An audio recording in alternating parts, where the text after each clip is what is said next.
Welcome to the voyage of Naughty Knots. Here we are again, the third one this morning. Naughty Knots, K-N-O-T-S. So what we're going to talk about today, right now, is the Russian nesting dolls of Maya. The Russian nesting dolls was Russian, and they're famous for Russia, but they are a mother nesting doll, and when you open her up, there's another one.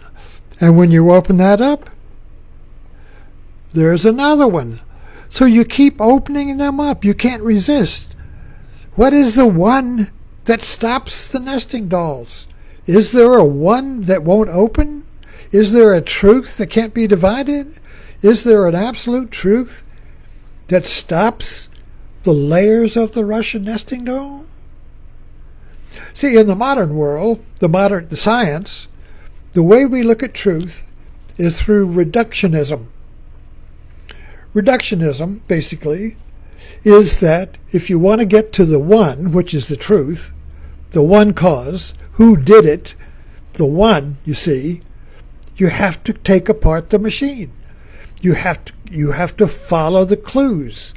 You have to follow the Ariadne's thread through the labyrinth of the Russian dolls to get to the one. Who did it? The cause of your suffering. But we all do this in location, like the cause of this situation, you see. So like British mysteries. Everything is beautiful and serene in the village, and then there is a corpse. And somebody screams, "Murder!" Now there's a mystery. Now we got to find out who did it to restore order. So they call in the inspector detective. And he starts peeling back the assumptions. He did it. No, he didn't do it. There's not enough evidence. Okay, he did it. Oh, that's the one. The inspector holds his judgment. No, we don't have enough evidence. Keeps digging, keeps peeling back the layers of the doll. You see? Keeps going through the layers of Maya, the illusion, the mother of illusion. Keeps going through the illusion, through the Russian, until he comes to the one who did it. And finally he accumulates enough evidence so even the murderer can't wiggle out of it. Okay, I did it. And that restores order. So this is the myth of the British mystery. Started with Agatha Christie, Sherlock Holmes, but it's all reductionism.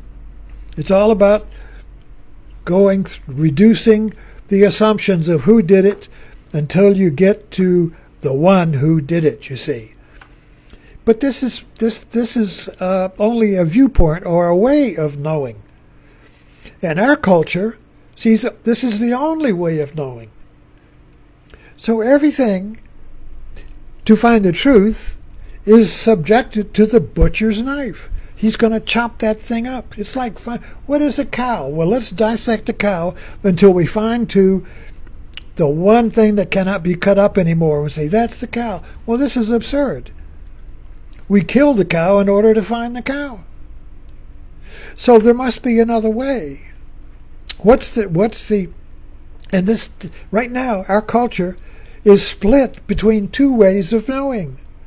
One way, the mechanistic, the scientific way, the common way, the assumed to be the only way, is reductionism. You got to chop that thing up to get to the one, to the truth, to the whole. So you have to kill. But when this comes to a machine, this works fine. So, but we live in the modern world was a world that invented machines. All these inventions, steam engines, electricity, great inventions of materialism was a mechanical way of knowing. You reduce, you keep chopping away until you get to the one truth. Till you get to the one that cannot be questioned. This was Descartes. This was the framework of the modern world.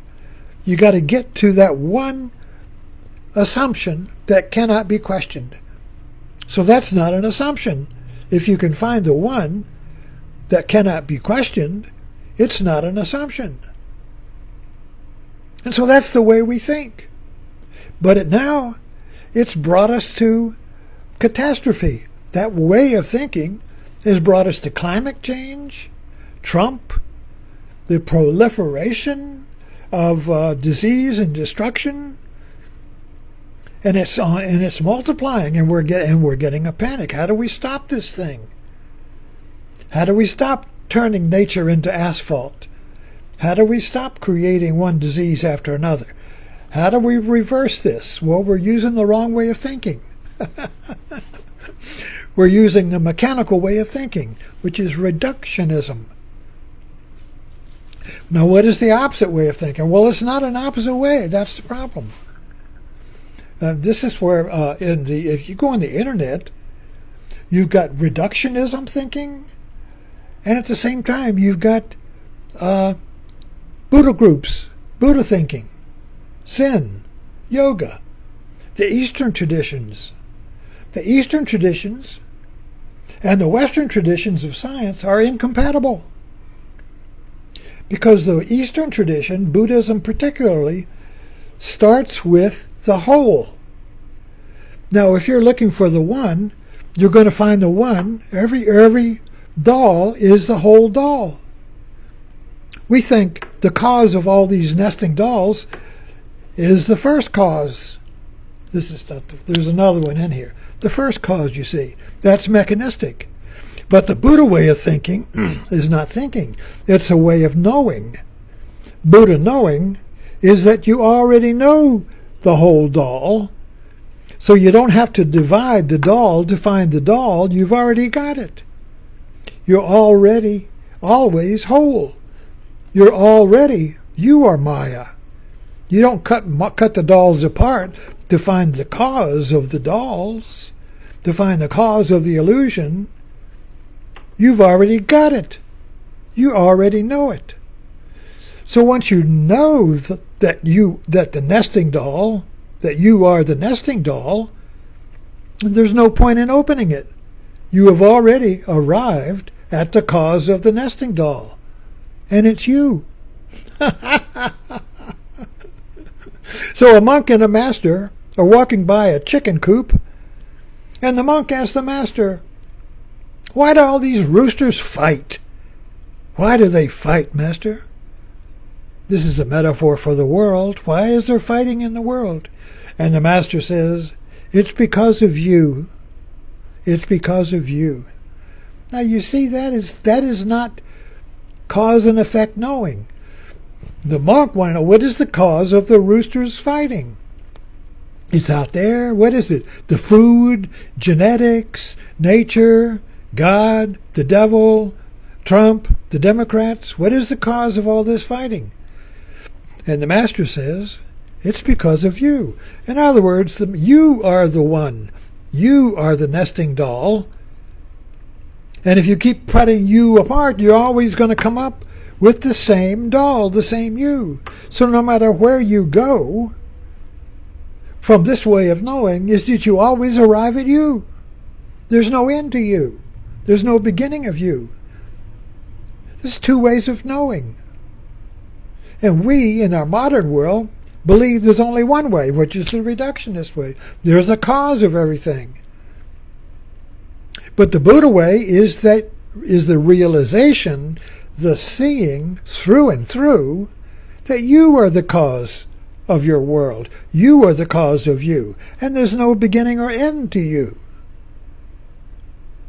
You are beyond time and cause and effect. But not the you that is your personality. Not the you that is your sense of separate self, you see. What is the cause of your separate sense of self? What is the cause of your ego? You. You. Thanks for dropping in.